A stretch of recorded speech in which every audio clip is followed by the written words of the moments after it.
आर्य समाज के पंडित लेखराम महान विद्वान नेता ग्राम ग्राम में घूमकर प्रचार कर रहे थे। एक ग्राम में पहुंचे तो उस प्रदेश का डाकू मुगला भी उनके व्याख्यान को सुनने के लिए आ गया।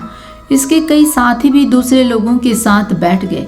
ग्राम के लोगों ने जब मुगला को देखा और पहचाना तो उनके पैरों के नीचे से जमीन निकल गई। एक एक करके वे उठने लगे।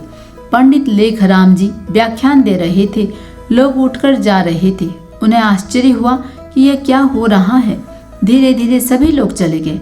केवल मुगला और उनके साथ ही रह गए। पंडित लेखराम जी भाषण देते रहे। वे कर्म के संबंध में बोल रहे थे और बता रहे थे कि अवश्यमेव भोक्तव्यम कृतम कर्म शुभाशुभम। जो भी शुभ या अशुभ कर्म तुमने किए हैं उनका फल भोगना पड़ेगा अवश्य। कर्म के फल से बचने का कोई मार्ग नहीं। दूसरे लोग न देखें, पुलिस न देखे, सरकार न देखे, परंतु याद रखो कि एक आंख ऐसी है जो तुम्हें हर समय देख रही है। तुम्हारे हृदय के भीतर जो कुछ होता है उसे भी वह जानती है। उसे से बचने का कोई मार्ग नहीं। प्रत्येक व्यक्ति को उसके कर्म का फल वह देती है।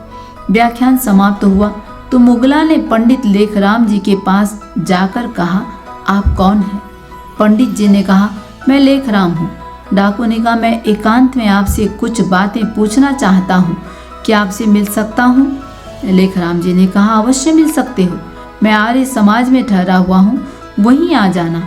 रात्रि के समय मुगला और उसके साथी समाज के मकान में जा पहुँचे। ग्राम वालों ने समझा कि आपत्ति आ गई है। ये लोग बेचारे पंडित जी को लूटने आए हैं।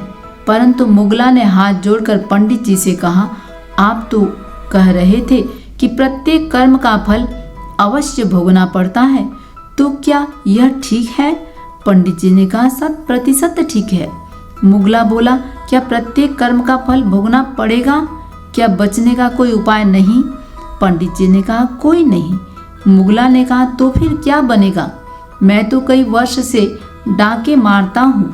पंडित जी ने कहा, आज से छोड़ दो।